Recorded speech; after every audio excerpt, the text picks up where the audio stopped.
Когато съм сред пчелите, съм доста спокоен. Те са моята голяма любов. Те са моето ежедневие. Те са моят смисъл на живота. Реших да се занимавам с пчеларство така от детските години. Дядо ми имаше 10 пчелни семейства и така доста ми допадна цялата съвкупност на пчелното семейство. От 2003 година насам се занимавам професионално с пчеларство. С моя съдружник имаме общо около 500 пчелни семейства, разположени са в 4 пчелина. Първоначалният страх от ожилването никога не съм го имал, просто не съм се притеснявал от това, не съм приемал, че пчелите са враг на човека.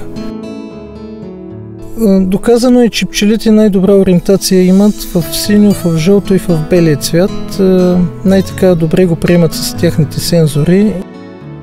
Българският пчелен мед има своите доказани качества и би трябвало да заеме достойното си място в Европа. Ако сега бях решил да започна нещо от начало, то със сигурност ще да бъде пак пчеларство.